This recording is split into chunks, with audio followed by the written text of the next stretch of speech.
ప్రభునందు ప్రియమైన స్నేహితులారా, మీ అందరికీ క్రీస్తు ప్రభు నామంలో వందనాలు తెలియజేస్తున్నాను.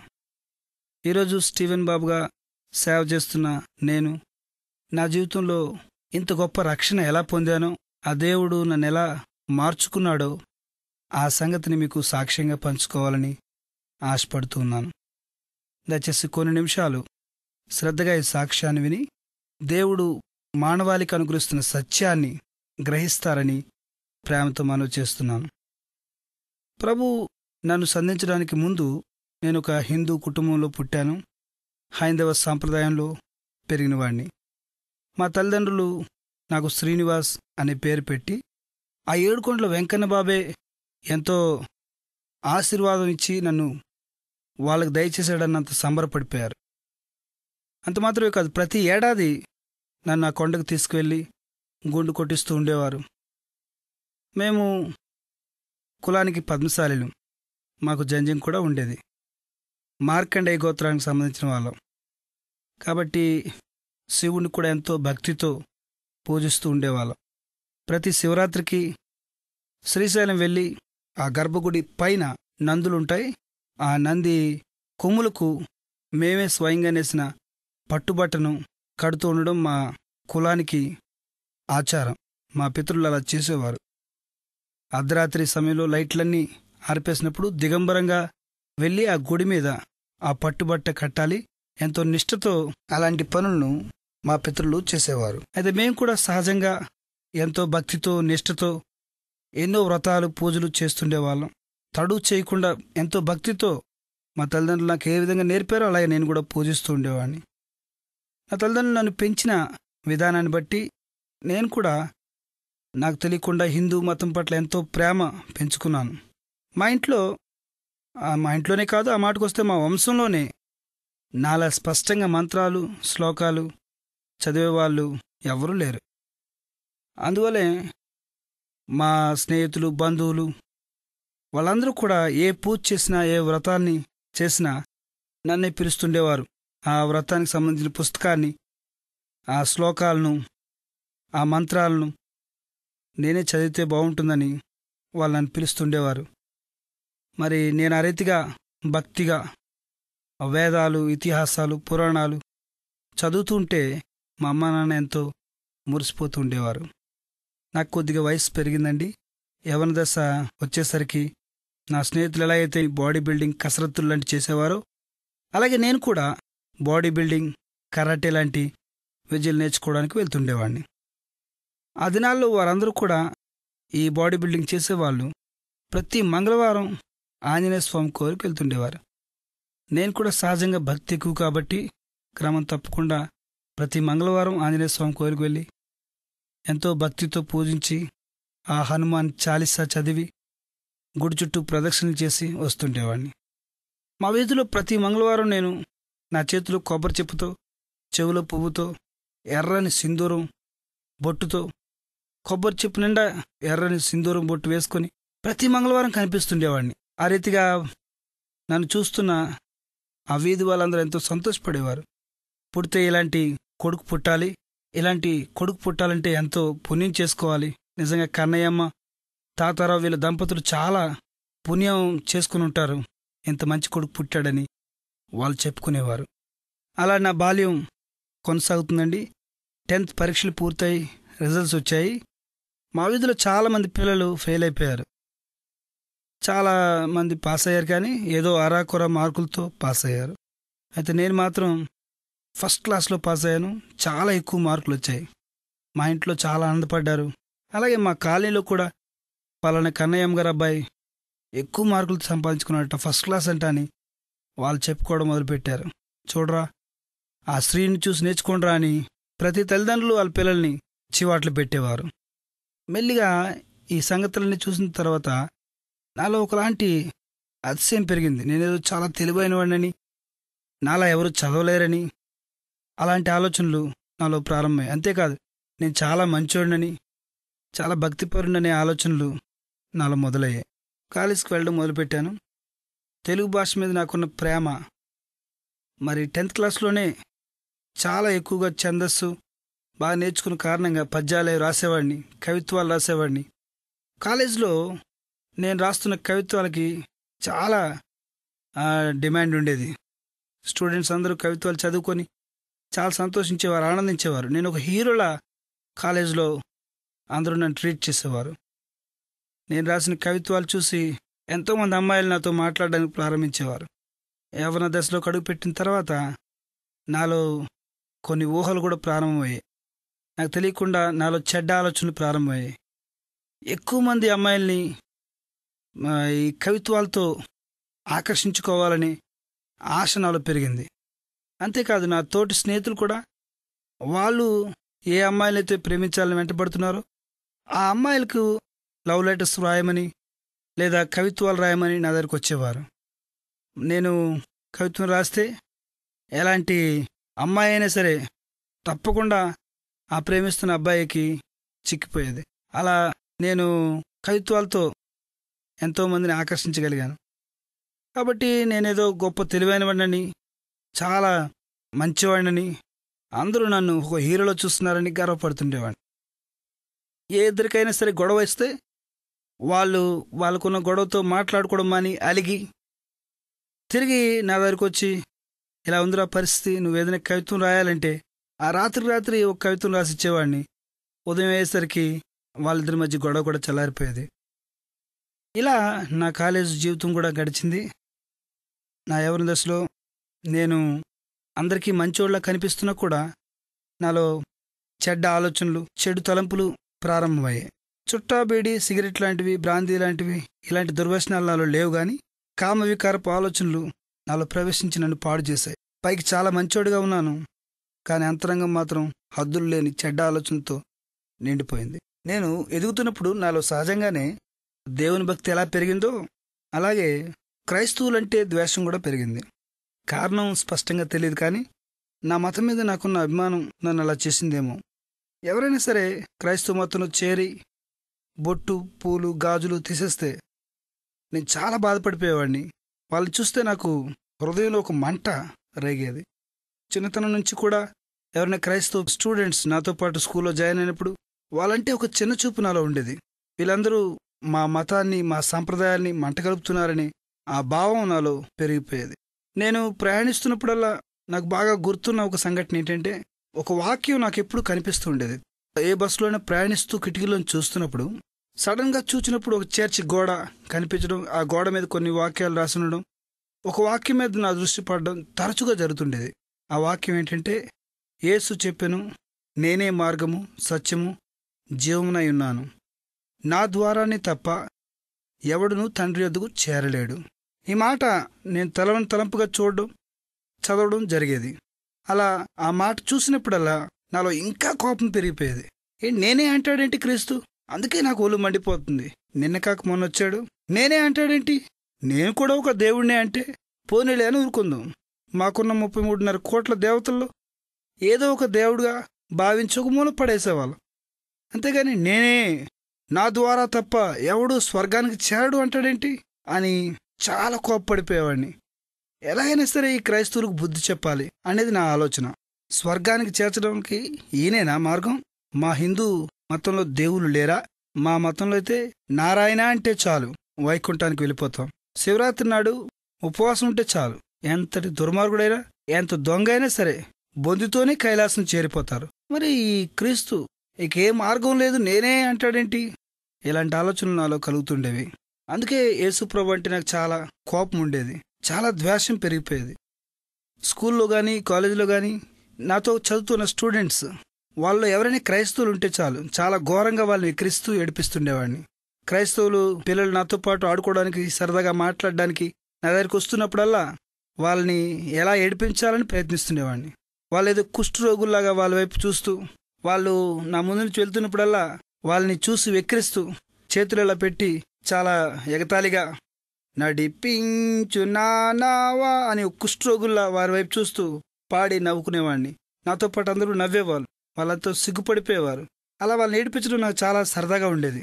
క్రైస్తవ్యం మీద నాకున్న ఆ ద్వేషం కారణంగా నా స్కూల్ డేస్, కాలేజ్ డేస్లో కూడా ఆ పిల్లల్ని చాలా ఘోరంగా ఏడిపిస్తుండేవాడిని. నాతో ఎవరైనా సరే మాట్లాడడానికి, ఆర్గ్యుమెంట్ చేయడానికి క్రైస్తవ పిల్లలు వచ్చేవారు కానీ వాళ్ళు నా తెలివితేటల ముందు ఏమాత్రం నిలలేకపోయేవారు. సహజంగా బాగా చదివేవాడినేమో. స్కూల్లో, కాలేజీలో కూడా మా లెక్చరర్స్ అందరూ నన్నే సపోర్ట్ చేస్తుండేవారు. కాబట్టి వాళ్ళు నాతో వాదించడం ఇంకా అనవసరం అనుకొని నా దగ్గరికి రావడం మానేసేవారు. అంతేకాదు, మా వీధుల్లో కానీ, మా ఊర్లో కానీ ఎక్కడైనా సరే క్రైస్తవులు బహిరంగంగా మీటింగ్స్ పెడితే ఆ మీటింగ్స్ జరుగుతున్నంతసేపు కూడా నాకు చాలా కోపంగా ఉండేది. ఒళ్ళంతా మండిపోతున్నట్టు ఉండేది. వీలైనంత వరకు వాళ్ళని డిస్టర్బ్ చేయాలని, వాళ్ళు పాస్టర్ మాట మీద దృష్టి పెట్టకుండా ఉండాలని ప్రయత్నిస్తుండేవాడిని. చాలాసార్లు వెనక్కి కూర్చొని బోధకుడు చెప్పే మాటలు ఎలా దాన్ని తప్పుదోవ పట్టించాలా అని కూర్చున్న వాళ్ళతో, ఆహా, ఓహో, ఏం చెప్తున్నాడు రా, చెప్పేవాడికి బుద్ధి లేకపోతే వినేవాడికి బుద్ధి ఉండాలి అని ఎగతాళిగా మాట్లాడేవాడిని. ఎన్నోసార్లు కూర్చున్న ప్రజల మీద చిన్న చిన్న రాళ్ళు వేస్తూ వాళ్ళ యొక్క గమనాన్ని, వాళ్ళు వాక్యం విని వారు పూర్తిగా మారిపోకూడదని వాళ్ళ యొక్క దృష్టిని తప్పించాలని ప్రయత్నం చేస్తుండేవాడిని.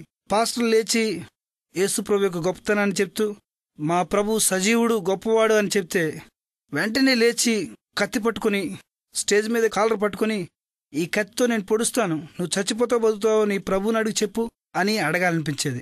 మా ప్రభు గొప్పవాడు, సజీవుడు, నేను చవకుండా బ్రతుకుతాను, నా ప్రభువు నన్ను బ్రతికిస్తాడు అని చెప్తే అవసరమైతే కత్తితో పొడిచేసి అతన్ని చంపేసి నీ ప్రభువు నిజమైన వాడు కాదు, నీకు అబద్ధం చెప్పాడని నిరూపించి జైలుకైనా వెళ్ళిపోవాలనిపించేది. లేకపోతే నేను చచ్చిపోతానని అన్నాడు అనుకోండి, వెంటనే వాడిని పడవకుండా, చూసావా, నీ ప్రభు నీకు అబద్ధం చెప్పాడు, నీ ప్రభు నిజమైన వాడు కాడని నిరూపించాలనుకునేవాడిని. ఇలా నా హృదయంలో ఆ యవన ప్రాయంలో ఎంతో ద్వేషం, ఈ క్రైస్తవులన్నా, క్రైస్తవ మతాన్ని బోధించే పాస్టర్స్ అన్నా చాలా ద్వేషం పెరిగిపోతుండేది. నేను నాకున్న కోపానికి ఎప్పుడైనా సరే ఒక పాస్టర్ని పట్టుకొని నిలదీసి, ఎందుకు బైబిల్ పట్టుకున్నావయ్యా, నీకు బుద్ధి లేదా అని అడిగి ఎలాగైనా సరే బైబిల్ అతని చేతిలోంచి తీసివేయాలని, ఇంకెప్పుడు క్రైస్తవుని గురించి, క్రైస్తవ్యాన్ని గురించి బోధించకుండా చేయాలని తపన పడుతుండేవాడిని.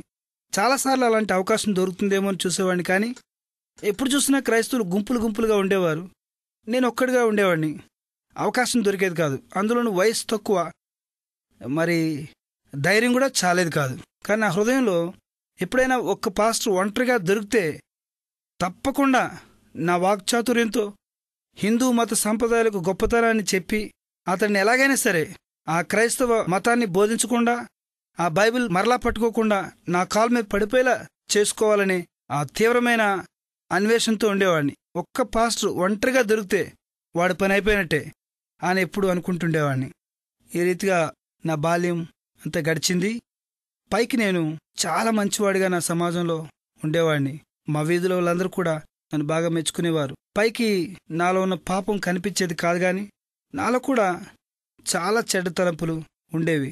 అంతేకాదు, ఒకలాంటి గర్వం ఉండేది. నేను చాలా తెలివైన వాడిని అనే అతిశయం ఉండేది. నా చూపుల్లో, నా ఆలోచనలో ఎప్పుడు కూడా చెడ్డ ఊహలుండేవి. నేను గుడికి వెళ్ళినా కూడా మంచి ఉద్దేశంతో వెళ్ళేవాడిని కాదు. నేను ఎంతగా చెడిపోయానంటే, నేను వెళ్ళే ఆంజనేయ స్వామి కోవిల దగ్గర, గుడి దగ్గర కొబ్బరికాయలు అమ్ముకునే అమ్మాయిని కూడా మాయమాటల్లో పెట్టి వంచి నాతో పాటు తిప్పుకొని ఎన్నోసార్లు సినిమాలకి తీసుకెళ్లేవాడిని. ఇలా చాలామందిని నేను ఎలాగైనా వాళ్ళని మాయమాటలతో నాతో పాటు తిప్పుకుని అదేదో నా మగతనం అని, అదే హీరోయిజం అని అనుకునేవాడిని. ఆ దినాన ఇవన్నీ నాకు తప్పులుగా అనిపించలేదు. ఇదేదో నా తెలివితేటలకు నిదర్శనం అని భావించేవాడిని. పైకి భక్తిగా ఉండేవాడిని. ప్రతి మంగళవారం కొబ్బరికాయతో, చెవిలో పువ్వుతో ప్రతి ఒక్కరికి కనిపించేవాడిని. అందరూ మెచ్చుకునేవారు. కానీ హృదయంలో మాత్రం ఎంతో చెడుతనం ఉండేది. పైకి భక్తిగా నటిస్తూ బొత్తిగా చెడిపోయిన ఎంతోమంది నాలాంటి వారు ఈరోజు కూడా ఉన్నారు. ఈరోజు ప్రభువుని ఎరగకపోతే అది నా జీవితంలో పాపంగానే ఉండేది కాదేమో, ఆ పాపంతోనే నశించిపోయేవాడినేమో. అలాంటి నా జీవితంలోనికి అద్భుతమైన దినం ప్రవేశించింది. ఆ దినాన నేను ప్రభు ప్రేమను చూడగలిగాను. ప్రభు నన్ను సంధించిన రోజు అది. నేను ఎప్పటికీ ఆ రోజు మర్చిపోలేను. అది ఎలా జరిగిందో మీతో చెప్తాను. నా కాలేజ్ చదువులు పూర్తయిపోయిన తర్వాత నేను ప్రైవేట్ కంపెనీలో చిన్న జాబ్ చేయడం ప్రారంభించాను. ఆ కంపెనీ వాళ్ళు కోక్ బిజినెస్ చేస్తుండేవారు. వాళ్లకు కర్ణాటక రాష్ట్రంలో దాండేలి ఫెరోయిల్స్ లిమిటెడ్ అనే కంపెనీలో వాళ్లకు కొన్ని లావాదేవీలు ఉండేవి. వ్యాపారపరమైన ఆ లావాదేవీలు ఉండడం వలన అక్కడి నుంచి చెక్స్ వసూలు చేయడం, డిమాండ్ డ్రాఫ్ట్స్ వసూలు చేయడం, అలాగే వాళ్ళ ద్వారా బిజినెస్ కూడా రాబట్టడం. ఈ పని చేయడానికి ఒక రిప్రజెంటేటివ్ అవసరమని వారు భావించి అప్పటికి చురుగ్గా ఉన్న నన్ను ఆ కర్ణాటక రాష్ట్రానికి పంపించాలని అనుకున్నారు. సరే, నేను కూడా కర్ణాటక రాష్ట్రం వెళ్తున్నాను కదా అని ఎంతో ఆనందంగా ఊర్లు తిరగడం మీద నాకున్న సరదా మీద నేను కర్ణాటక బయలుదేరాను. కర్ణాటకకు వెళ్ళి ఆ కర్ణాటకలో అంటే బెంగళూరు నుంచి 500 కిలోమీటర్ల దూరం ఉంటుందండి, దాండేలి అనేది ఆ ఊరు. ఆ ఊర్లోనే బస్ స్టాండ్కి ఎదురుగా ఒక లాడ్జ్లో రూమ్ తీసుకుని ఉండేవాడిని. అక్కడ నుండి ప్రతిరోజు కంపెనీకి వెళ్ళేవాడిని. అక్కడ ఆఫీసర్స్తో మాట్లాడి మా కంపెనీ తాలూకా వ్యవహారాలని చూస్తుండేవాడిని. అక్కడి నుంచి ఆర్డర్స్ తీసుకుంటుండేవాడిని. ఇది నా దినచర్య. ఓ రోజు నేను ఉదయకాలమే లేచి స్నానం చేసి ఫ్రెష్ అవుదాం అనుకొని సోప్ లేని కారణంగా పాన్ షాప్కి వెళ్ళి సోప్ కొనుక్కుందామని దిగాను. మా లాడ్జ్కి ఆపోజిట్లో ఉన్న బస్ స్టాండ్కి ఆనుకొని ఒక పాన్ షాప్ ఉండేది. అక్కడ ఏదైనా వస్తువులు కొనుక్కునేవాడిని. ఆ రోజు కూడా సోప్ కొనుక్కుందామని ఆ పాన్ షాప్ దగ్గరికి వెళ్ళాను. నేను దగ్గరికి వెళ్తుండగానే నాకు ఆ పాన్ షాప్లో నుంచి తెలుగు మాటలు వినిపించాయి. అది కర్ణాటక రాష్ట్రం కాబట్టి అందరూ కన్నడ మాట్లాడేవారు సహజంగా. చాలా కాలానికి తెలుగు మాటలు వినిపించేసరికి నాకు చాలా సంతోషమైంది. అమ్మయ్య, తెలుగు మాట్లాడేవాడు ఒకడు దొరికాడురా బాబు అనుకుని ఎంతో ఆనందంగా ఆ పాన్ షాప్ దగ్గరికి వెళ్ళాను. నేను దగ్గరికి వెళ్ళి చూసేసరికి లోపల పాస్టర్ గారు తెలుగులో సువార్త చెప్తున్నారు పాన్ షాప్ కుర్రాడికి. నాకు మళ్ళీ కోపం వచ్చేసింది, పిచ్చెక్కిపోయింది. ఇదేంట్రా బాబు, రామేశ్వరం వెళ్ళిన శనేశ్వరం తప్పదన్నట్టు ఇక్కడ కూడా తగలడ్డారు వీళ్ళు. మా వైజాగ్లోనే కాదు, ఇక్కడ కూడా ఈ బైబిల్ పట్టుకుని తిరిగే వాళ్ళు ఎక్కువైపోయారని చాలా సనుక్కున్నాను, గొనుక్కున్నాను. ఆయన నాకెందుకులే అని తిరిగి వచ్చేస్తున్నాను. ఇంతట్లో జ్ఞాపకం వచ్చింది, ఎప్పుడైనా ఒక పాస్టర్ ఒంటరిగా దొరకాలి అన్నావు కదా, ఇప్పుడు దొరికాడు, వాడు అంతు చూడు అని నాలో ఉన్న అంతరాత్మ నాతో మాట్లాడింది. అమ్మయ్యా, ఈ రోజుతో వీడి పని అయిపోయిందిరా, వీడు మళ్ళీ జీవితంలో బైబిల్ పట్టుకోకుండా చేస్తాను అని మనసులో అనుకుంటూ చాలా కోపంగా అతని దగ్గరికి వెళ్ళాను. నా స్నేహితులారా, అతను నేను నా జీవితంలో మర్చిపోలేను.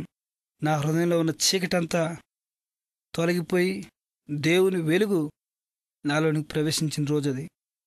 నా అజ్ఞానాన్ని దైవజ్ఞానం పారదోలిన రోజది. నా ఆత్మీయ గురుడితనం సువార్త వెలుగు ద్వారా వెలిగించబడిన రోజది. నా కన్నుల మీద పొరలు పొరలుగా ఉన్న గర్వపు ఛాయలు రాలిపోయిన రోజది. ఆ రోజు నేను మర్చిపోలేను. దేవుడే నాతో స్వయంగా మాట్లాడిన రోజు. అందుకే ఆ రోజు ఏం జరిగిందో పోసుకొచ్చినట్లు మీకు చెప్పాలనేది నా ఉద్దేశం.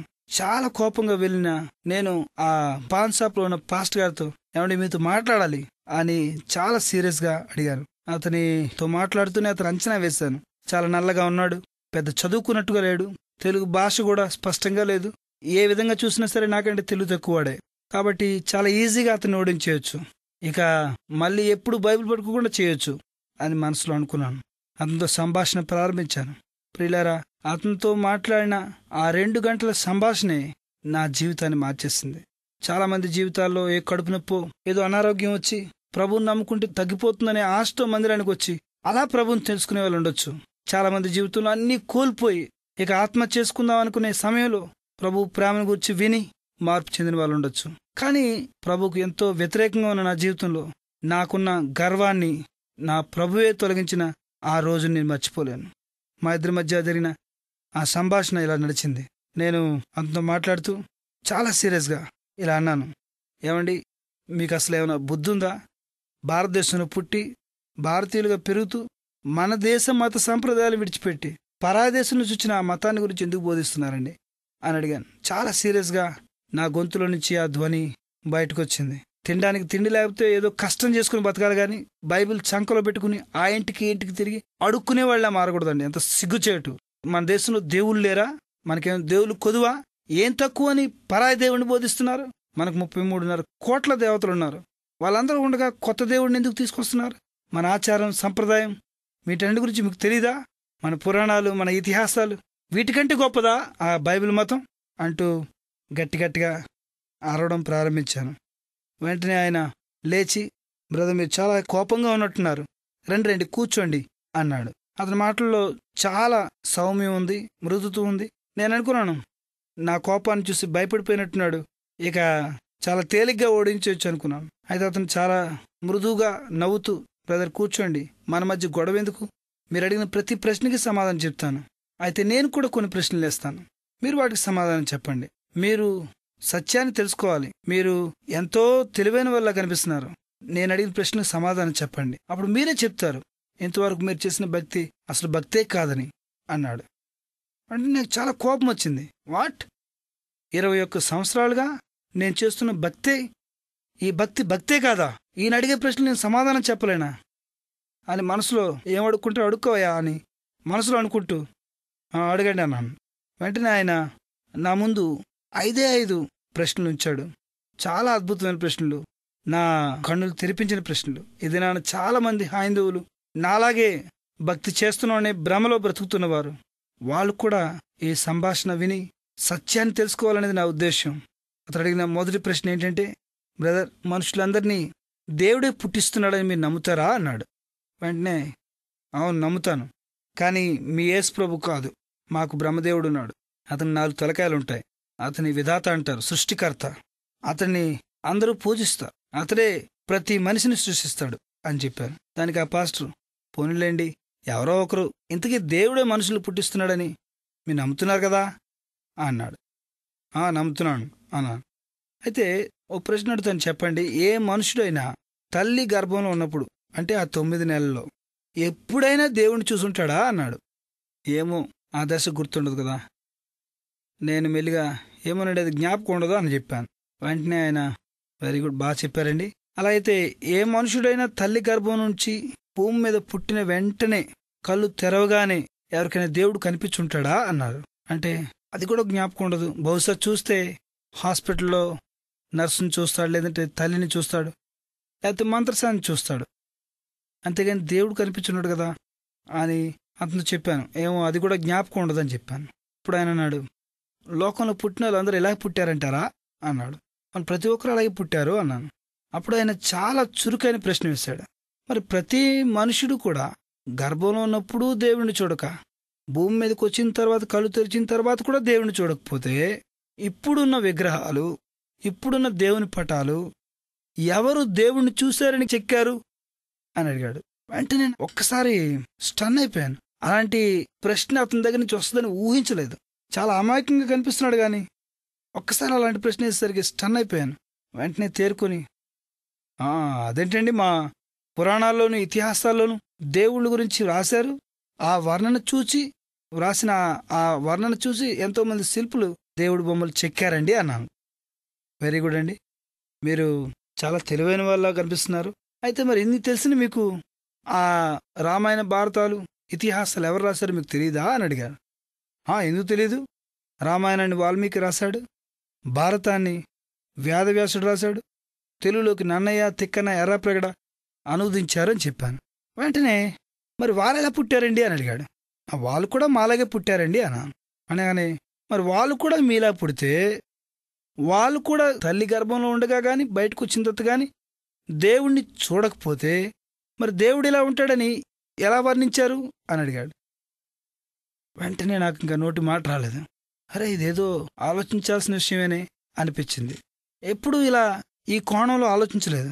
అయ్య బాబోయ్, ఈయన తేలిగ్గా తీసుకోకూడదే, ఈయన చాలా తెలివిగా మాట్లాడుతున్నాడు అనుకున్నాను. అప్పుడు ఆ పాస్ట్ గారు చెప్పారు, బ్రదర్, కవులకు ఒక చాతుర్యం ఉంటుంది. కవులు రాసినప్పుడు ప్రతి దాన్ని వర్ణిస్తారు, అది వాళ్ళకి అలవాటు. మనం తెల్లవారింది అంటాం అంతే. అదే కవి అయితే తూర్పు తెల్లవారుతుంది, ఉదయభానుడు అప్పుడే బద్ధకంగా ఒలువిరుచుకుంటున్నాడు, సూర్యుని లేలేత కిరణాలు ఆ పిల్లకాలం మీద ప్రసరించి వింత కాంతులు ఎంతున్నాయి, ఆవు అంబా అన్నది, పాలవాడు క్లింగ్ క్లింగ్ పాలు అంటున్నాడు, పేపర్ అబ్బాయి పేపర్ అని పేపర్ ఇస్తున్నాడు అంటూ వర్ణిస్తారు. ఈ వర్ణనంతా చదివిన తర్వాత మనం ఖచ్చితంగా తెల్లవారిపోతుందన్న ఫీలింగ్ పొందుతాం. అంతేకాదు, కవి దేన్నైనా అలాగే వర్ణిస్తాడు. ఒక అందమైన అమ్మాయిని వర్ణించాలంటే ఆమె పెదవులు దొండపొల్లా ఉన్నాయి, ఆమె పాదాలు పద్మాలు, ఆమె కనులు కలవరేకుల్లా ఉన్నాయని ఇలా రకరకాలుగా వర్ణిస్తాడు. ఒక రాక్షసుడిని గురించి చెప్పాలంటే, ఒక దొంగ గురించి చెప్పాలంటే వాళ్ళకు తగిన పోలికను రాస్తాడు. గల్ల లుంగి, చార్ల బనేను, బొడ్లో కత్తి, కోరమీసం, బొగ్గ మీద ఘాటు, ఇలా వర్ణిస్తే అదేదో కరడు కట్టిన దొంగలా మనం ఫీల్ అవుతాం. ఇలా అందరి గురించి వర్ణించిన కవి దేవుడు అనే పదం రాగానే దేవుడి కోసం కూడా ఏదైనా వర్ణన ఉండాలి కదా అని గరళకంఠుడు, ఆజానుబాహుడు, నీలమేఘ శ్యాముడని ఎన్నో రకాలుగా వర్ణించారు. ఇదంతా కేవలం వాళ్ళ మతిలో నుంచి పుట్టిన ఆలోచనే తప్ప వాళ్ళకు దేవుడు కనిపించలేదు, వాళ్ళు దేవుడిని చూసింది లేదు. కాబట్టి ఒక వర్ణన వర్ణిస్తే అదే దేవుడు అనుకుని మీలో కొంతమంది ఆ విగ్రహాలు చేసి ఆ పటాలు పెట్టుకుని దేవుడిని మొక్కుతున్నారు. ఇది విచిత్రంగా లేదా అని అడిగాడు. అడిగేసరికి నాకు ఒక్కసారి ఇదేదో ఆలోచించాలి అనిపించింది. నేనేదో చాలా తెలివైన అనుకున్నాను, కానీ ఈయన దగ్గర చాలా నేర్చుకోవాలి అనిపించింది. నేను సహజంగా మూర్ఖుని కాదు, కానీ ఒక అజ్ఞానంలో ఉండేవాడిని. ఆ రోజు అతన్ని ఎలాగైనా సరే ఓడించాలని వెళ్ళాను. అతని మాటలకి లోబడిపోతున్నాను. అతని మాటల్లో ఉండే ఆ క్రొత్తదనాన్ని, ఆలోచింపజేసే విధానాన్ని బట్టి నేను ఇంకేం మాట్లాడలేకపోతున్నాను. నిజమే కదా అని అనిపించింది. వెంటనే అలా ఊహిస్తూనే ఉన్నాను. ఆయన రెండో ప్రశ్న వేశాడు. బ్రదర్, మీరు ఎప్పుడైనా కుమ్మరవాణ్ణి చూసారా అన్నాడు. కుమ్మరుడిని చూడడం ఏంటండి, ఎన్నోసార్లు చూశాను అన్నాను. ఏం చేస్తుంటాడండి అన్నా. కుమ్మరుడు ఏం చేయడం ఏంటండి, కొండలు చేస్తాడు అన్నాను. మరి ఎప్పుడైనా ఇలాంటి దృశ్యం చూసారా? కుమ్మరుడు అలసిపోయి కూర్చున్నప్పుడు కొండలేచి కుమ్మరన్న నువ్వు చాలా అలసిపోయావు, ఈరోజు నేను నిన్ను చేస్తానే అని ఏ కొండైనా అండం విన్నారా అన్నాడు. ఏంటండి మీరు మాట్లాడేది, కొండ ఏంటి, మాట్లాడడం ఏంటి, కొండ కుమ్మరుడిని చేయడం ఏంటి, కుమ్మరుడే కదా కొండను చేయాలి అన్నాను. కరెక్ట్ అండి, చాలా బాగా చెప్పారు, మీరు ఎంతైనా తెలివైన వాళ్ళు అన్నారు. సరే అండి, సంగతి ఏంటి చెప్పండి అన్నాను. బ్రదర్, మీరు బాగా ఆలోచించండి. మనిషి మట్టితో చేయబడ్డాడు. ఏ మతమైనా అదే చెప్తుంది. మనిషి శరీరాన్ని రుద్దితే మట్టే వస్తుంది. మనిషి చనిపోతే తిరిగి మట్టిలో కలిసిపోతాడు. కాబట్టి మనల్ని దేవుడే చేశాడని మీరే చెప్పారు. కాబట్టి దేవుడు కుమ్మరివాడితో సమానం, మనం కొండలాంటి వాళ్ళం. దేవుడు మనల్ని చేసి మనల్ని కొండలా ఒక రూపాన్ని ఇస్తే మనం తిరిగి లేచి దేవుడిని చేస్తే మరి కొండ కుమ్మరుడిని చేయడం కాదా అన్నాడు. అనేసరికి ఇకేం మాట్లాడాలో తెలియలేదు. ఆశ్చర్యపోయాను. అరే, ఇలా కూడా ఆలోచించాలి కదా, ఎందుకు నాకు ఇలాంటి ఆలోచన రాలేదు అనిపించింది. ఇంతలో అతడు మూడో ప్రశ్న వేశాడు.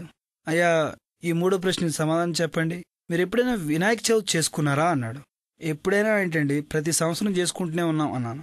ఆహా, అలాగా, అయితే వినాయక చవితి కోసం ఏమేం కొంటారు అని అడిగారు.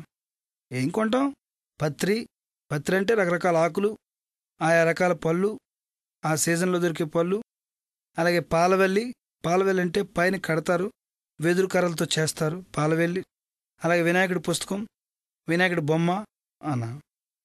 బ్రదర్ అంత స్పీడ్గా చెప్పేకండి, మళ్ళీ చెప్పండి అన్న. మళ్ళీ చెప్పాను. పత్రి, పాలవెల్లి, వినాయకుడి పుస్తకం, వినాయకుడి బొమ్మ అన్నాను.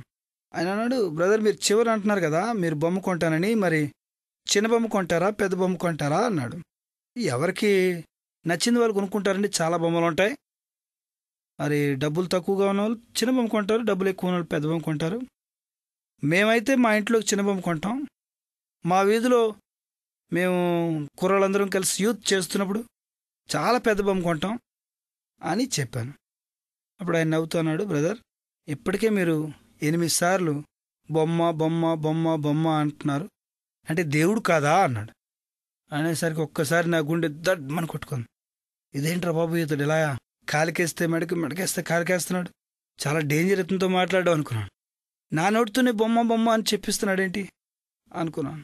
అప్పుడు అతను నవ్వుతూ అన్నాడు, బ్రదర్ బజార్లో బొమ్మను చూసినప్పుడు ఓ దేవుణ్ణి చూస్తున్నట్టు మీరు అనుకోరు.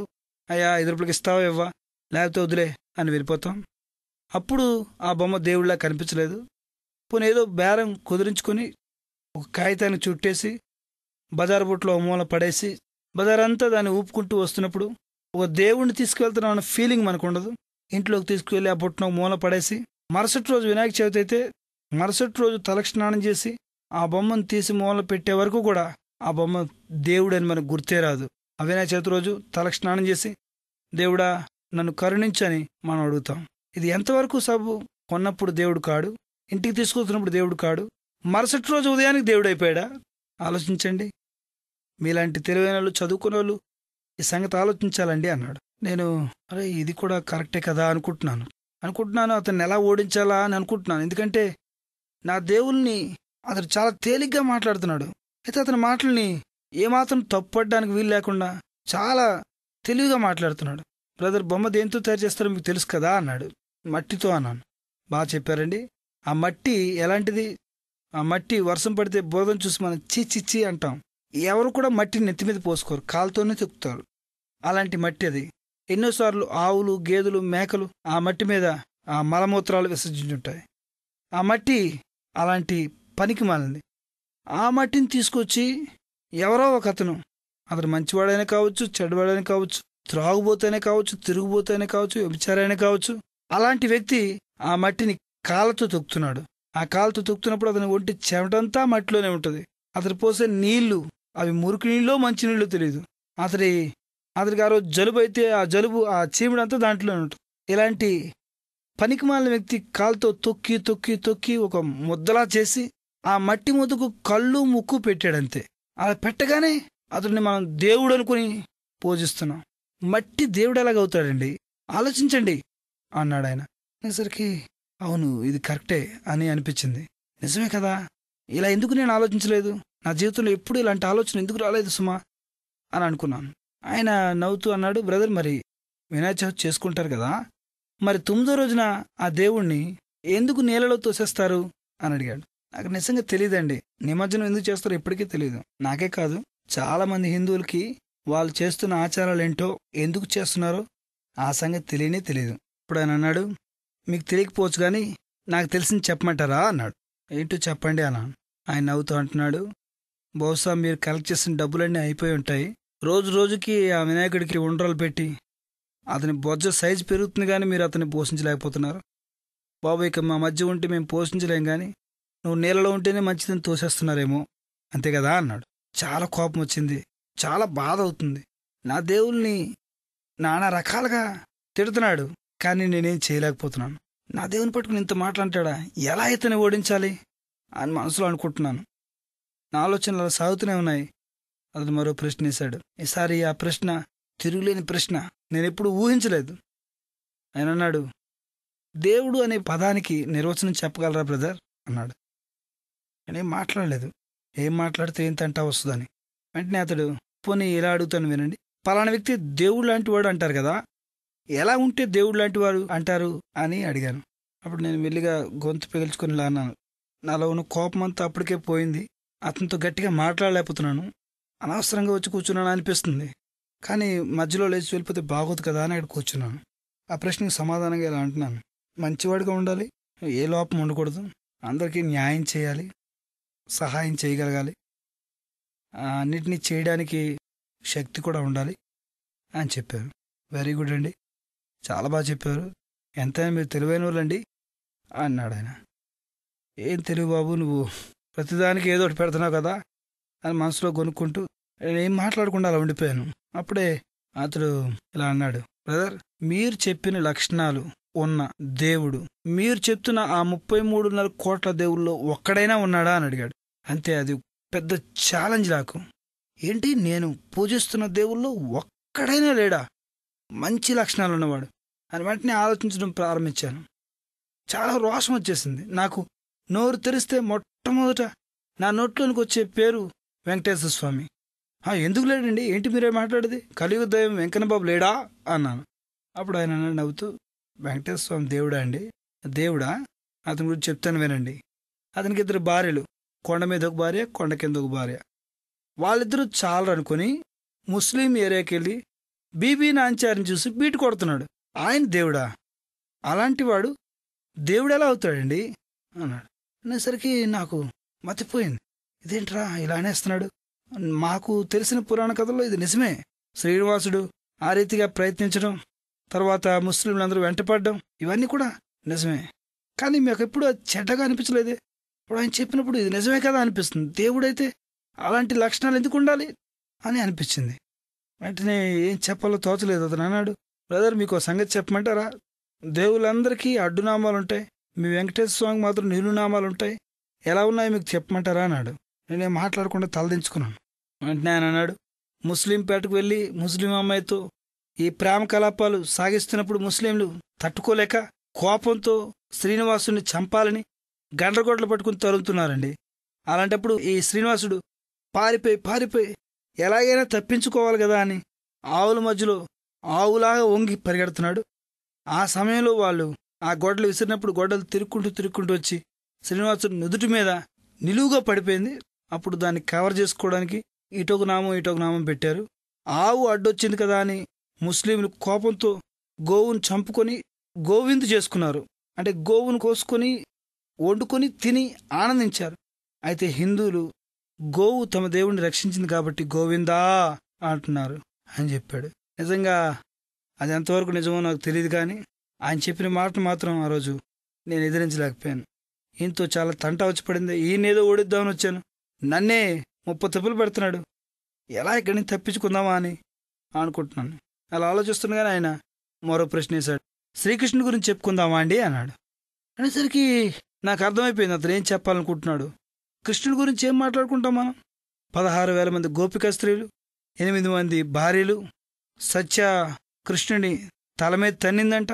ఇలాంటి పురాణాలన్నీ చదివితే సిగ్గుకరంగా అనిపిస్తుంది కదండి. అది నాన్న ఆయన చెప్తున్నప్పుడు నిజమే కదా, మా దేవుళ్ళలో ఎందుకు మంచితనం లేదు, పరిశుద్ధత లేదు అనిపించింది. శ్రీకృష్ణుడి గురించి అతను చెప్తున్నాడు, మీ కృష్ణుడు చిన్నప్పటి నుంచి ఆరితేరిన దొంగండి, పక్కింట్లోకి వెళ్ళి దొంగతనం చేసేవాడు, ఆడవాళ్ళు స్నానం చేస్తుంటే చీరలు ఎత్తుకొచ్చేసేవాడు. ఇదేనా మీ దేవుడు మీకు నేర్పేది? అలా అయితే మీరు కూడా ఎవరైనా స్నానం చేస్తుంటే బాత్రూమ్ మీద బట్టలు ఎత్తుకొచ్చేయండి అన్నాడు. బాబు అలా చేస్తే సునంలో ఎముకలు లేకుండా దంచేస్తారు బాబు అని అనుకున్నాను మనసులోని. నిజమే కదా, దేవుడే అలా చేస్తే ఇక ఆ దేవుణ్ణి ఎలా ఆరాధిస్తాం? ఆ దేవుణ్ణి ఆరాధించే భక్తులు ఇంకెలా ఉంటారు? ఈ శ్రీకృష్ణుడు కూడా సరైన దేవుడు కాదు కదా అనుకుంటున్నాను. ఆయన మళ్ళీ అడిగాడు, ఒక పేరు చెప్పండి, ఒక్క పేరు. 33.5 కోట్ల దేవుళ్ళు అన్నారు కదా ఇందాక, ఒక్క మంచి దేవుడిని చెప్పండి అన్నాడు. వెంటనే నాకు శ్రీరామచంద్రుడు గుర్తుకొచ్చాడు. ఎందుకంటే శ్రీరాముడు ఏకపత్ని వ్రతుడు, 2-3 భార్యలు లేరు. కాబట్టి మెల్లిగా నోరు తెరిచి, ఎందుకు లేడండి శ్రీరాముడు ఉన్నాడు కదా అన్నాను. ఆయన నవ్వుతూ అన్నాడు, బ్రదర్ పోనీ మీరు చెప్పినట్టే శ్రీరాముడు అనుకుందాం. శ్రీరాముడు దేవుడైతే ఒక చాకలివాడు అనే మాటకు అంతగా స్పందించి భార్యను ఎందుకు అడుగులకు పంపించాలి? ఎందుకు అగ్నిప్రవేశం చేయమని అడగాలి? దేవుడికి మనిషి మాటను బట్టి కలవరం చెందే మనసు ఉంటుందా? దేవుడు అనంత జ్ఞాని కదా అన్నాడు. అవును కదా, కరెక్టే అనిపించింది. పోనీ మీరే చెప్పండి, సపోజ్ మీకు కూతురు పుట్టిందనుకోండి, మీ అల్లుడు పక్కింటి చాకలోడు ఏదో అన్నాడని మీ కూతురుని తీసుకెళ్ళి ఎక్కడ అడవిలో వదిలిపెట్టేసి, మామయ్య గారు పక్కింటి చాకలోడు ఇలా అన్నాడండి అందుకే వదిలేశాను అంటే, మీరు భలే అల్లుడు అయ్యా, శ్రీరామచంద్రుడు లాంటి అల్లుడు అని మెచ్చుకుంటారా అన్నాడు. అనేసరికి అది కరెక్టే కదా, దేవుడైతే ఎందుకు ఇలా చేశాడు అని అనుకున్నాను. ఆయన మళ్ళీ అడిగాడు, ఇంకెవరైనా ఉన్నారా? నేనేం చెప్పాలో నాకు తోచలేదు, ఎందుకంటే ఎవరి పేరు చెప్పాలి? ఇంతట్లోకి ఆయన నవ్వుతున్నాడు, దేవుళ్ళందరికీ రాజు దేవేంద్రుడు, ఆ ఇంద్రుడి గురించి మీకు సంగతి చెప్తాను వినండి అన్నాడు. చెప్పండి అన్నాను. ఎందుకంటే నేను పూజిస్తున్న దేవుల్ని అతడు నానా రకాలుగా దూషిస్తున్నాడు. నాకైతే ఎలా ఉందంటే ఓ చెట్టు కట్టేసి కొడుతున్నట్టుంది, ఒళ్ళంతా చెమటలు పడుతున్నాయి. ఏం చేద్దామా, పీకపసి చంపేద్దాం అనుకుంటున్నాను, కానీ అతను చెప్పిన మాటల్లో ఒక్కటి కూడా తప్పులేదు. ఎలా తప్పించుకోవాలనుకుంటున్నాను, తప్పించుకోలేకపోతున్నాను. ఆ దేశం కాని దేశంలో, ఆ ప్రాంతం కాని ప్రాంతంలో ఒంటరి వాడిని అయిపోయారు. అనవసరంగా తెల్లవారుజామున వచ్చి ఇతర చేతులు బుక్ అయిపోయానంటారు అనుకుంటున్నాను. ఏం చేయాలో తోచలేదు. చెప్పండి అన్నాను. మీ దేవేంద్రుడు ఏం చేశాడో తెలుసా అండి? దేవుళ్ళందరికీ రాజంట. అతనికి మంచి అందమైన భార్య ఉంది. ఆ భార్య పేరు సతీదేవి. అయితే అతను భూమి మీద ఎవరు అందగత్తులు ఉంటారో చూడడమే అతని పని రోజును. భూమి మీద గౌతమ్ ముని అనే ఒక ముని ఉండేవాడు. ఆ మునికి భార్య అహల్యాదేవి చాలా అందగత్తే. ఆమెను చూచి ఆమెను మోహించి అర్ధరాత్రి ఆ పరలోకం దిగొచ్చేసి కోడిపుని చెప్పి కుక్కురొక్కో అని కూశాడు. ఆ కోత వినగానే పాపం ఆ ముని అమాయకంగా తెల్లవారిపోయిందేమో అనుకుని భ్రమపడి నది స్నానానికి వెళ్ళిపోయాడు సంజి వార్చుకోవడానికి. అతను అలా వెళ్ళగానే ఆ ముని వేషంలో వచ్చి అతని భార్యతో పాపం చేయడానికి ప్రయత్నం చేశాడు ఇంద్రుడు. ఇంతకంటే సిగ్గుకరమైన కథలు ఏమైనా ఉన్నాయండి? ఇంత నీచంగా ఉంటే వాళ్ళు దేవుళ్ళు అవుతారా అన్నాడు. నాకు చాలా బాధ అనిపించింది. కామ క్రోధ మద మత్సరాల్ని అణుచుకోలేని వాడు దేవుడు ఎలా అవుతాడు? Something wrong. నేను ఇంతవరకు పూజిస్తున్న వాళ్ళు ఏదో లోపం ఉంది అని అనిపించింది. నిజంగా పుట్టింది మొదలుకొని 21 సంవత్సరం వరకు ఇలాంటి సంగతులు నా మనసులోనికి రానే రాలేదు. ఈరోజు నేనే కాదండి, చాలామంది హిందువులు వాళ్ళు భక్తి చేస్తూనే వెళ్తున్నారు, కానీ వాళ్ళు చేస్తున్నది ఏమిటి అని ఒక్కరు కూడా ఆగి ఆలోచించలేకపోతున్నారు. ఇది నాన్న ఎంతో మందిని అలా త్రోవ తప్పిన వారండి. వారందరికీ దేవుడు నా కన్నులు ఎలా వెలిగించాడో సత్యాన్ని చెప్పి వాళ్ళ కన్నులు కూడా వెలిగించబడాలని నా ప్రయత్నం. నేను ఆ రోజు ఏ చెప్పాలో తోచకుండా అలా చాలా ఆందోళనగా సందేహంగా ఉండిపోయాను. ఆయన ఇంకెవరైనా ఉన్నారా అండి? హలో శ్రీనివాస్ గారు, ఇంకెవరైనా మంచి దేవుడు ఉన్నాడండి అని. నేను చాలా సిగ్గుపడిపోయాను. అది నాకు ఒక సవాల్ చేస్తున్నట్టుంది. నేను పూజించే దేవుళ్ళు ఒక్కడు మంచోడు లేడా? ఎవరి పేరు చెప్పాలి, ఎవరి పేరు చెప్పాలి అని ఆలోచిస్తున్నాను. ఇంతలో చటుక్కున ఒక ఆలోచన కలిగింది. అది అయ్యప్ప స్వాముల సీజన్. ఆ సీజన్లో అయ్యప్ప స్వామిని చాలా భక్తిగా కొలుస్తారు. నాకు తెలిసిన సత్యం ఏంటంటే అయ్యప్ప పెళ్ళే చేసుకోలేదు, కాబట్టి అతనికి ఏ ఎఫైర్స్ లేవు. ఇప్పుడు అయ్యప్ప పేరు చెప్తే ఇప్పుడు ఎక్కడికి వెళ్తాడో చూద్దామని మెల్లిగా గొంతు సవరించుకొని అయ్యప్ప ఉన్నాడు కదండి అని చెప్పాను. వెంటనే ఆయన, వెరీ గుడ్ అండి, మీరు చాలా తెలివైనండి, కనిపించరు కానీ మీకు చాలా సంగతులు తెలుసండి అన్న. బాబు ఏం తెలియదట్లే, నువ్వు ఎవరి పేరు చెప్పినా ఏదో ఒకటి చెప్తున్నావు కదా స్టోరీ, ఈయన గురించి ఏం చెప్తావని మనసులో ఎక్కడో మారుమూల సందేహం ఉంది. ఆయన అని ఏం పేరు చెప్పారండి? అయ్యప్ప. అయ్యా అప్ప, అయ్యా అప్ప అంటే ఇంతకీ ఆడోడా మగోడా అండి అన్నాడు. ఏంట్రా బాబు ఈయన ఎలాంటోడు, ఇంత ఘోరంగా మాట్లాడే వాళ్ళు ఎవరు నేను చూడలేదు. ఆయన ఆశ్చర్యంగా చూస్తున్నాను. అప్పుడు ఆయన నవ్వుతూ, నేను అన్న మాటలో ఏం తప్పులేదండి, అయ్యప్ప ఎలా పుట్టాడో మీకు తెలుసా అన్నాడు. నాకు గుర్తుకొచ్చింది, హరిహరసుతుడు అయ్యప్ప. అతనే చెప్పాడు, హరిహరసుతుడు అయ్యప్ప అండి. అంటే హరి అంటే విష్ణువు, హరుడు అంటే శివుడు. విష్ణువు మగోడే, శివుడు మగోడే. ఇద్దరు మగోళ్ళకి పుట్టడం ఏంటండి అని అడిగాడు. ఇదేంట్రా బాబు, ఇలాంటి కథలున్నాయి పురాణాల్లో, ఇంతవరకు నాకు ఇలాంటి ఆలోచనలు రాలేదేంటి అనుకున్నాను. ఇప్పుడు ఆయన అన్నాడు, చూడండి, విష్ణువుకు భార్య ఉంది, శివుడికి భార్య ఉంది. విష్ణువు భార్య లక్ష్మీదేవి, శివుడి భార్య పార్వతి. వీళ్ళిద్దరూ వాళ్ళ భార్యని పుట్టింటికి పంపేసి మళ్ళీ ఇలాంటి కామ వికారం ఏంటండి వాళ్ళు, ఇలాంటి వాళ్ళు దేవుళ్ళు అని చెప్పొచ్చా అన్నాడు. అనేసరికి ఇక నాకు ముచ్చెమట్లు పట్టేయండి. నేను అతనితో మాట్లాడలేని తెలిసిపోయింది. నేనిక నా మాటలతో అతన్ని ఓడించలేని తెలిసిపోయింది. అతను చెప్పిన మాటలు ఒక్కటి కూడా తప్పు లేదనిపించింది. ఎలాగైనా సరే అతన్ని తప్పించుకోవాలన్నా తప్పించుకోలేకపోతున్నాను. అతని మాటలు ఇంకా వినాలనిపిస్తుంది. నాలో ఉన్న అజ్ఞానం అంతా తొలగిపోతుంది. నిజమే నిజమే, దీని గురించి ఆలోచించాలి అనే ఆలోచన కలిగింది. 21 సంవత్సరాలు నా నరాల్లో ఉండే భక్తికి ఆ రోజు సవాలు కలుగుతుంది. ఒక్క దేవుడు కూడా సరైన విధంగా లేడే, ఒక్క దేవుడు కూడా పవిత్రంగా లేడే, ఒక్క దేవుడు కూడా పరిశుద్ధంగా లేడే, ఒక్క దేవుడు కూడా మరి దేవుడికి ఉండాల్సిన లక్షణాలు లేడే అని చాలా బాధపడ్డాను. ఎన్నాళ్ళు నేను చేసిన భక్తి వ్యర్థమేనా అని ఆలోచిస్తున్నాను. నేను అనవసరంగా ఈ దేవుని కొలిచానా అనే ఆలోచన నా హృదయంలో పరుగులు తీస్తున్నాయి. ఆయన నవ్వుతూ అన్నాడు, బ్రదర్, మీకు మరొక ప్రశ్న అడుగుతాను, చివరి ప్రశ్న ఇదే, జాగ్రత్తగా చెప్పండి అని అన్నాడు. ఇంకే ప్రశ్న అడుగుతాడు రా బాబు అనుకుని మనసులో అనుకుంటూ, అడగండి అన్నాను.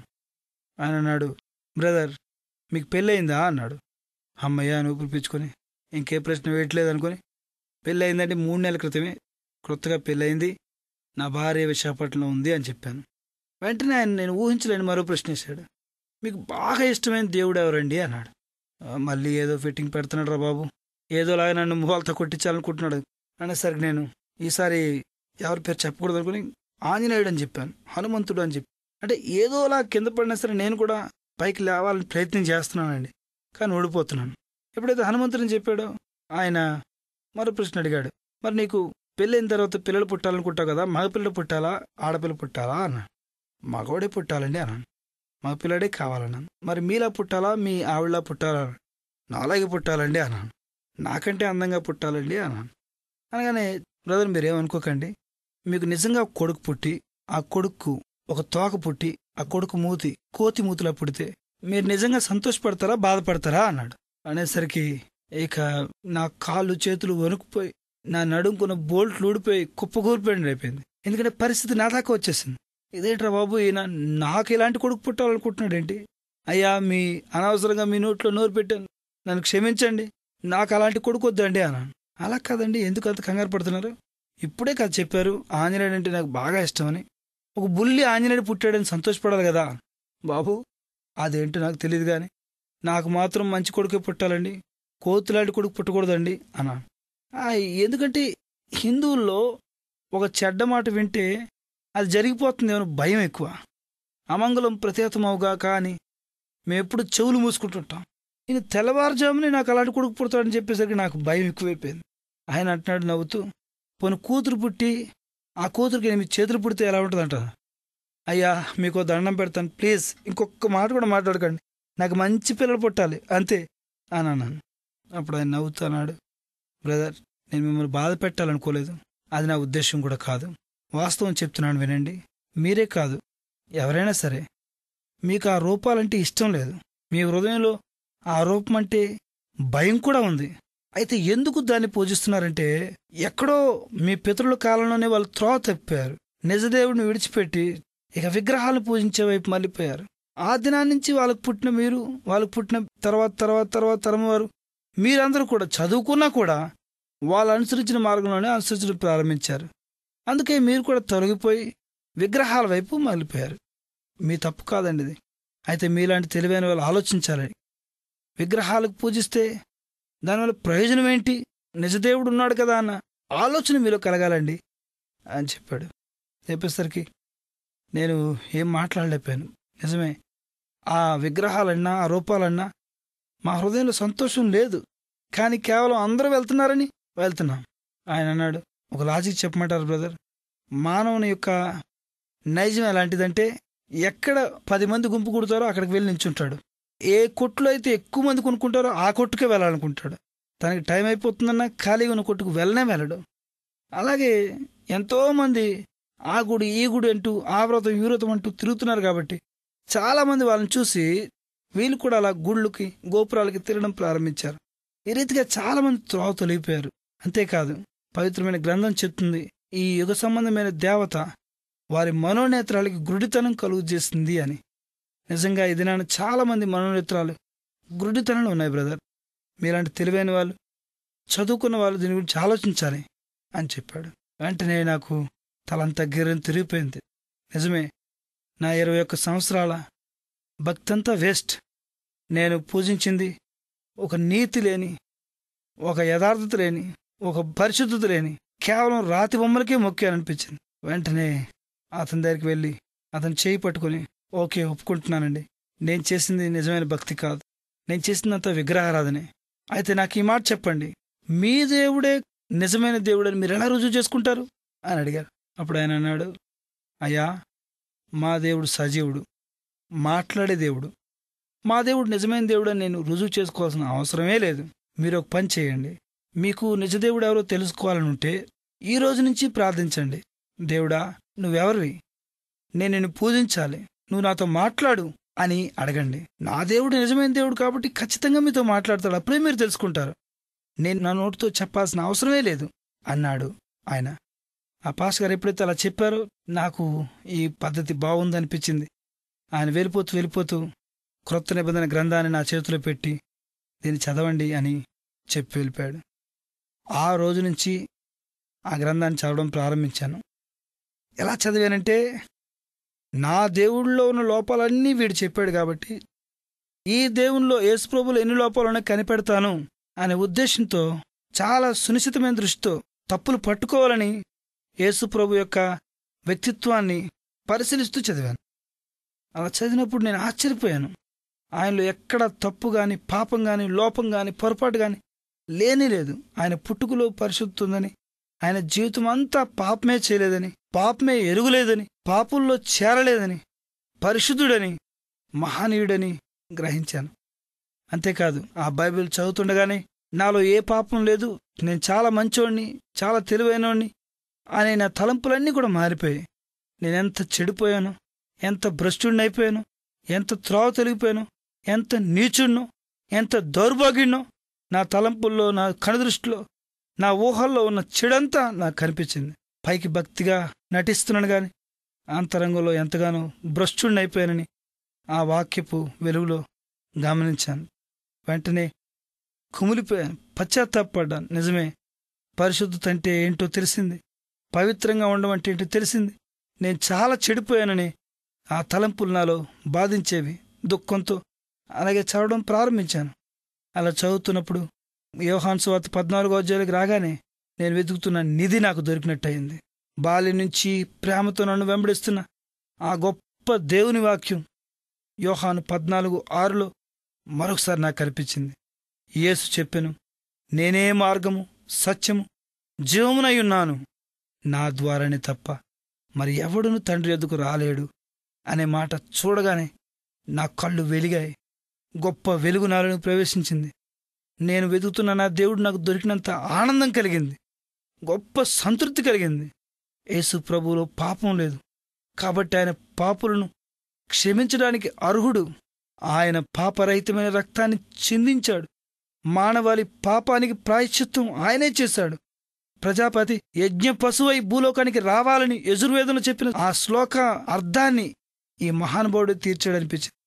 సర్వలోక పాప పరిహారో రక్త ప్రోక్షణమవశ్యం తద్రక్తం పరమాత్మేన పునిదాన బలియాగ అనే ఆ శ్లోకాన్ని ఈయన నెరవేర్చాడనిపించింది. వెంటనే గొప్ప ఆనందం కలిగింది. దేవా, నువ్వే నిజమైన దేవుడు. నువ్వు మాత్రమే నా పాపాన్ని క్షమించగలవాడు. నువ్వు మాత్రమే నన్ను మోక్షానికి చేర్చగలిగే మోక్ష ప్రదాతవు అని మోకాలు వేసి ఆయనకు ప్రార్థన చేశాను. వెంటనే నా హృదయంలో గొప్ప తేలిక, గొప్ప సంతోషం కలిగింది. పరుగు పరుగున వెళ్ళాను ఆ పాస్టర్ గారింటికి. ఆ పాస్టర్ గారు ఏ వీధిలో ఉన్నారో ఆ వీధిలోని పరిగెత్తి వెళ్ళి ఆ పాస్టర్ గారి దగ్గర ఆనందంగా ఆ ఇంట్లోనికి చేరి చెప్పాను, అయ్యా, నా జీవితంలో ఇలా జరిగింది. నేను నా దేవుడిని కనుగొన్నాను. ఆయనే మార్గమని తెలుసుకున్నాను. ఆయన తప్ప వేరొక దేవుడు లేడని తెలుసుకున్నానని చెప్పాను. వెంటనే నా ఇంటి వారంతా ఎంతో సంతోషించారు. నా అనుభవాలన్నీ విని వాళ్ళు కూడా ఆనందించారు. పరిశుద్ధాత్మ దేవుడు నిన్ను ఒప్పించాడు బ్రదర్ అని నన్ను కౌగిలించుకున్నాడు. వాళ్ళ ప్రేమ నేను మర్చిపోలేను. వెంటనే అన్నాను, అయ్యా, ఇప్పుడే నేను క్రైస్తవుడిగా మారిపోవాలి, ఇప్పుడే క్రైస్తవుడిగా మారిపోవాలని చెప్పాను. ఆయన నవ్వుతూ, అంత తొందర పనికిరాదండి, మీరు మా గురించి తెలుసుకోవాలి, ఇంకా ఎక్కువ వాక్యం వినాలి, ఇందులో ఉండే దైవ నీతిని మీరు అర్థం చేసుకోవాలి. అప్పుడు కూడా మీరు భక్తిలో ఉండడానికి ఇష్టపడితే, మీరు కూడా సంపూర్ణంగా మార్పు చెందారని మేము గ్రహిస్తే, అప్పుడు వెంటనే మీకు బాప్తిసం ఇస్తాం. అప్పటి నుంచి మీరు క్రైస్తవుడిగా మారిపోతారని ఆయన ప్రేమతో చెప్పాడు. కనుక ఆ రోజు నుంచి ప్రతిరోజు ప్రతి కూడికి వాళ్ళతో వెళ్తుండేవాడిని. ఆ సంఘంలో ఉన్న బిడ్డలందరూ నేను ఎంతో ప్రేమగా చూశారు, ఎంతో ఆదరించారు. వాళ్ళ ప్రేమ మధ్య వాళ్ళు చెప్తున్న వాక్యపు వెలుగులో నేను దేవుని గురించి ఎంతో తెలుసుకున్నాను. నా హృదయంలో ఇంకా రోజురోజుకి ప్రభుపై ప్రేమ పెరిగిపోయింది. ఇలాంటి ప్రభువు నేను వదులుకుంటానా? వదులుకోలేను. నా జీవితం అంతా ఆయన నా రక్షకుడని చాటిస్తానని హృదయంలో స్థిరంగా తీర్మానం చేసుకున్నాను. నా జీవితాన్ని ఆయనకు అప్పగించేశాను. నాలో సంపూర్ణమైన మార్పు కలిగిందని వారు తెలుసుకున్న తర్వాత సంఘంగా వచ్చి అక్కడున్న ఒక నదిలో నాకు బాప్తిసం ఇచ్చి శ్రీనివాస్గా ఉన్న నన్ను స్టీవెన్గా మార్చేశారు. ఆ రోజు నుంచి నా జీవితం మారిపోయింది. నా హృదయంలో ఎంతో ఆనందం పెళ్ళుపుకింది. నేను వెంటనే ఈ సంగతులన్నీ మా ఇంటికి ఉత్తరం రాశాను. మా అమ్మగారు, మా నాన్నగారు అయితే వీడికి ఏదో క్రైస్తవ దెయ్యం పట్టింది అనుకున్నారు. క్రిస్టియన్ దెయ్యం పట్టిందని వెంటనే వచ్చేయమని చెప్పారు. వాళ్ళకి నా యొక్క ఆనందం తెలియలేదు, నా హృదయంలో ఉన్న సంతోషం తెలియలేదు. అయితే నేను వచ్చిన తర్వాత నాకు దెయ్యం పట్టలేదని, నా బ్రతుకు మారిందని వాళ్ళు నా ప్రవర్తన ద్వారా తెలుసుకున్నారు. నేను 3 సంవత్సరాలు మానకుండా ప్రతి రాత్రి ప్రతి పగలు బైబిల్ తెరిచి రాత్రి 2 అధ్యాయాలు గట్టిగా చదివేవాడిని. అంతే నేను చేసింది. ఆ విధంగా చదవడమే నాకు తెలుసు, నాకు వాక్యం చెప్పడం రాదు. అయితే అలా నేను చేసిన ప్రయత్నానికి ఫలితంగా మొట్టమొదట మా ఇంట్లో మా అమ్మగారు మారిపోయారు, తర్వాత మా నాన్నగారు మారిపోయారు, తర్వాత మా తమ్ముడు మారిపోయాడు, మా తమ్ముడు భార్య మారిపోయింది, వాళ్ళ అమ్మ నాన్న మారిపోయారు, మా చెల్లి మారిపోయింది, మా బావగారు మారిపోయారు, వాళ్ళ అమ్మా నాన్న మారిపోయారు, నా భార్య మారిపోయింది, వాళ్ళ అమ్మా నాన్న మారిపోయారు. ఇలా ఎంతోమంది హిందువులు కుటుంబాలుగా ప్రభువుని తెలుసుకున్నారు. ఎంత గొప్ప ప్రభువు మా జీవితాలు మార్చేశాడు, మా జీవితాలు వెలుగులోకి నడిపించాడు. ఈ ఆనందాన్ని ప్రకటించకుండా ఎలా ఉండగలం? ప్రభునందు నా స్నేహితులారా, నా జీవితం మారిపోయిన తర్వాత ప్రభు ఎన్నో ఆశీర్వాద కార్యాలు చేశాడు. 8 సంవత్సరాలు విజయవాడలో ఒక చర్చిలో నమ్మకంగా ఉంటున్నాను. నాకు మంచి ఉద్యోగం ఇచ్చాడు. డాబర్ ఇండియా లిమిటెడ్లో సేల్స్ ఆఫీసర్గా విజయవాడ హెడ్ క్వార్టర్లో ఉంటూ కోస్టల్ బెల్ట్కి ఇన్ఛార్జ్గా ఉంటూ మంచి ఉద్యోగం చేసేవాడిని. 8 సంవత్సరాల క్రైస్తవ జీవితం తర్వాత నవంబర్ నెల 1999 సంవత్సరంలో ఒక రాత్రి మేము బైబిల్ చదువుతుండగా దేవుడు తన ఉన్నతమైన సేవకు నన్ను 2 తిమోతి 2వ అధ్యాయం 15వ వచనం ద్వారా మాట్లాడి పిలుచుకున్నాడు. దేవుని ఎదుట యోగ్యమైన వానిగాను, సిగ్గుపడనక్కర్లేని పనివానిగాను, సత్యవాక్యమును సరిగా ప్రకటించువానిగాను నిన్ను నీవే కనుపరుచుకుంటూ జాగ్రత్త పడుము అని ఆ వచన సారాంశం. వెంటనే ఆ పిలుపును దేవుని పిలుపుగా భావించాను. అయితే మరొకసారి నిశ్చయపరచుకుందామని కన్ఫర్మ్ చేసుకోవడానికి దేవుని దగ్గర సూచన అడిగాను. దేవుడు ప్రేమ కలిగిన దేవుడు డిసెంబర్ నెలలోనే మా యొక్క ప్రార్థనకు జవాబు ఇచ్చాడు. వెంటనే భార్యాభర్తలంగా ప్రభు సేవకు రావాలని నిర్ణయించుకొని జాబ్కు రిజైన్ చేశాం. మా రిజిగ్నేషన్ లెటర్ యాక్సెప్ట్ చేసి జనవరి 5కి మేము రిలీవ్ అయ్యాం. 2000 సంవత్సరం జనవరి 5వ తారీఖు నుంచి సంపూర్ణమైన సేవలో ప్రభు పరిచర్య చేస్తున్నాం. నన్ను మార్చడానికి దేవుడు వాడుకున్న సాధనం కర్ణాటకలో ఉన్న దైవజనుడు, ఆయన పేరు జోసెఫ్ దేవదాస్ గారు. గ్రేస్ గాస్పల్ చర్చ్ ఆయనది. దాండేలిలో ఉంటారు. ఇప్పుడు బెంగళూరులో కూడా సేవ చేస్తున్నారు. అంత గొప్ప రక్షణ నేను అనుభవించడానికి దేవుడు ఆయన్ని ఒక ఛానల్గా సాధనంగా వాడుకున్నందుకు ప్రభుకే మహిమ కలుగునుగాక. ఆ దైవజనుడిని ఆత్మీయ తండ్రిగా భావించి ఆయనకు హృదయపూర్వకంగా కృతజ్ఞతలు చెల్లిస్తున్నాను. ఈ దినం వరకు ప్రభు నన్ను సజీవంగా ఉంచి ఆయన పరిచర్యలు నమ్మకంగా వాడుకుంటున్నాడు. ఎన్నో కుటుంబాల్లో ప్రభువుని గూర్చిన సందేహాలు తొలగిపోవడానికి, ప్రభువుని గూర్చిన సత్యాన్ని వివరించడానికి, సత్యానికి స్తంభంగా దేవుడు నన్ను చేసుకున్నాడు. ఇది నన్ను 2 బ్రాంచులు నడిపిస్తున్నాను. ప్రభు పరిచర్య ఇచ్చారు, ఎన్నో ఆత్మలను రక్షించారు. సుమారు 100 హిందూ కుటుంబాలు రక్షించబడ్డాయి. ఒక 100 మంది విశ్వాసులతో సంతోషంగా ప్రభు పరిచర్య చేస్తున్నాను. నా కోసం, నా కుటుంబం కోసం ప్రార్థన చేయండి. మేమంతం వరకు మా దర్శనం విడవకుండా నమ్మకంగా కొనసాగేలా ప్రభు మాకు సహాయం చేయాలని దయతో మీరు ప్రార్థన చేయండి. Thank you.